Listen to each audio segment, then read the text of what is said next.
Pemirsa, puluhan polisi Wilayatul Hizbah dari berbagai kabupaten kota di Aceh mengikuti pendidikan dasar. Dalam kegiatan yang digelar oleh Satpol PP dan WH Aceh di salah satu hotel di kota Banda Aceh ini, bertujuan untuk meningkatkan wawasan polisi syariah di Aceh. Untuk dapat melaksanakan tugas polisi Wilayatul Hizbah harus didukung dengan ketersediaan SDM yang berkompeten serta dasar hukum operasional yang. Oleh karena itu, dalam upaya mewujudkan dan membentuk kualitas SDM serta profesionalisme, Satpol PP dan WH Provinsi Aceh melalui bidang PSI-nya mengadakan pembinaan melalui Diksar yang mengarah pada peningkatan pengetahuan kepribadian, terampil, dan bertanggung jawab.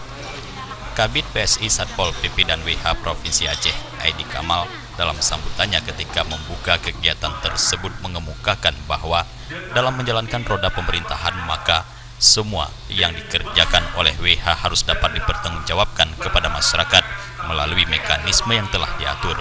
Untuk itu, melalui pelatihan ini, Aidi Kamal berharap kepada seluruh peserta Diksar agar dapat menggunakan kesempatan tersebut untuk menggali ilmu dan peningkatan kemampuannya, sehingga setelah selesai penyelenggaraan kegiatan Diksar, mereka dapat memahami kebijakan pemerintah dalam tata kelola pemerintahan serta mempunyai kompetensi yang diindikasikan dari sikap perilaku yang penuh kesetiaan dan ketaatan kepada bangsa dan negara, bermoral serta bermental baik, profesional, sadar terhadap tanggung jawab sebagai pelayan publik, serta mampu menjadi berkat persatuan dan kesatuan bangsa.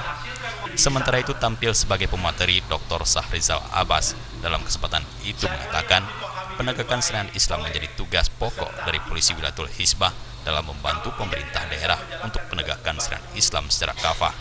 Oleh karena itu, polisi syariah harus memiliki pengetahuan yang memadai, terutama penguasaan kanun dan hukum syariah yang berlaku di Aceh. Kegiatan Diksar tersebut diikuti 50 anggota WH yang berasal dari Kabupaten Aceh Besar, Banda Aceh, dan Provinsi Aceh.